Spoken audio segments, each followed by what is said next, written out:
দেখো, আজকে আমি বানিয়েছি মুড়ি খাওয়ার জন্য বেগুনি। কিন্তু বেগুনি তো হয়নি, জানি না কি হয়ে গেছে। যা হয়েছে কাজ চলে যাবে।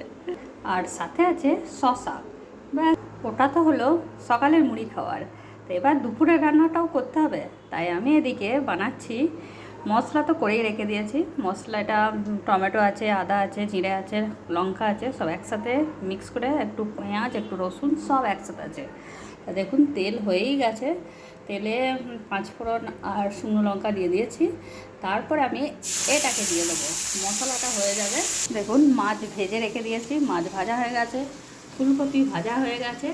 আর এদিকে আর একটা সবজি, সেটা হচ্ছে শুক্তো। শুক্তোও হয়ে গেছে অলরেডি। শুদ্ধ এই সবজিটা বানালেই হয়ে যাবে। এটা একটু ঝোল ঝোল করে বানাবো।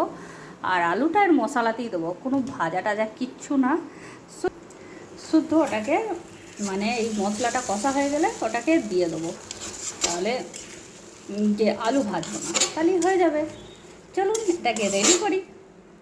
মশলা আমার রেডি। এবার দিয়ে দেবো না ভাজা আলু। জাস্ট একটুখানি এটাকে কষবো এর সাথে, তাহলেই হয়ে যাবে। আর এটা না ভাজা আলু খেতে অনেক টেস্টি লাগে। অনেকজন করেন হবে জানি না, কিন্তু আমার কিন্তু ভালোই লাগে। আমি তো অনেক সময় মাংসের ঝোলেতেও মানে না ভাজা আলু দিই, বেশ ভালো লাগে। আর মানে আলুটা খুব সফট করা থাকে, সেই জন্য আমি এরমভাবেও করি মাঝে মাঝে। দেখা যাক, যদি ভালো লাগে আপনারাও এবার ট্রাই করে দেখবেন। দেখুন, কষা কষা হয়ে গেল তো, এটাই হচ্ছে ব্যাপার।